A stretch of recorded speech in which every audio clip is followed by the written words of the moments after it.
Well, here we are testing out the 7Artisans 10mm f3.5 on my T4. Now it's a manual lens, so there's no jumping in and out of the frame. In fact, I had difficulty sorting out the exposure, which is why I'm under this bush very randomly. But this thing is so wide, it gets a lot in. We are going to attempt to move the focus back and forth. I'll try not to get my fingers in the way. Right, so that's right to the front. I think he's there, actually. And then rock it back to the box and maybe to my face. I've got to just zoom in and look at the focus peaking. Anyway, yeah. It says cookie on there, so it's giving me memories of another lens. Anyway, this could be a fun one for the travel bag. So let's get in the studio, have a little look up close, little being the operative word, and then we'll get out and have some fun. You know the crack, let's get on with it. Instruction manual, silica gel, warranty, or quality control I should say, sorry. And the lens itself, that is literally your lot. Very, very small. 125 grams, 37mm filter thread, Nikon like color scheme for measuring hyperfocal distance, nice clicky aperture ring from 3.5 to 22, decent, at least first impression, decent-ish focusing. Sounds like it's got something going on there, which you won't be able to hear. So 20 centimeters to infinity. Let's just throw it onto my T3. Apologies for the hand grip, but you can see it is tiny. I think it's quite a cool looking thing too. 3.5 to 22 should be fine. You might be rocking around f8 for the most part and infinity just to get out and have some fun with it. 5 diaphragm blades, 9 elements in 7 groups, 108-degree field of view. I'm losing track of what I'm saying here. I just want to get out and have a bit of fun with it. I think that's what it's about, fun. And it's great to see something this small, this wide. Let's see how that translates out and about.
Almost 700 test shots later, how do we feel about the build and the handling then?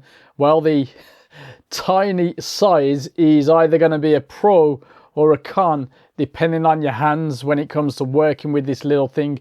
I absolutely love it. I think it looks very cool. I think it's really well built, and I love the practical design and the Nikon throwback, which is actually useful, give or take, if you like hyperfocal distance scales. Both rings feel great considering the size. In practice, the clicks feel awesome, and the focus ring, it's easy enough to work with. Focusing isn't super easy thanks to the contrast levels, but we'll get onto that in a bit. And the scale is slightly off. You could just set it to an infinity and f8, or in this case maybe f16. You know, I'm not sure it's quite right, but as soon as you get used to the quirks and move on, yeah, it's fine. Build quality, handling wise, yeah, spot on, I guess. More importantly though, how's the image quality?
Sharpness is best around f8, let's say, and even then the overall shot is not ideal. Wide open at 3.5, not amazing, but usable. Center's definitely not so great. Get up really close and it goes absolutely wild.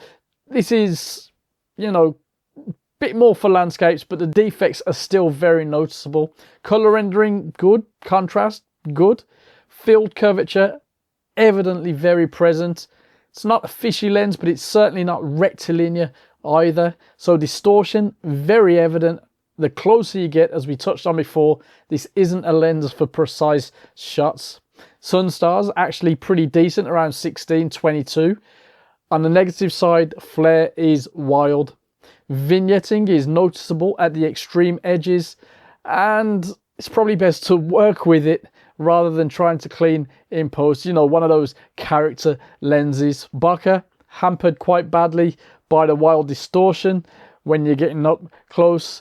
You know, as always, the images should tell the story, this time even more than usual. Overall image quality, disappointing. Doesn't mean you can't get keepers, not at all. Some lenses aren't built for anything other than good light, which we were lacking, and fun, which, yeah, we definitely had. And that's okay at this price, which we'll talk about next.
Is it worth it then? Well, the mechanics and form factor are the pros. I love the look and the feel, but in practice, IQ, understandably flawed.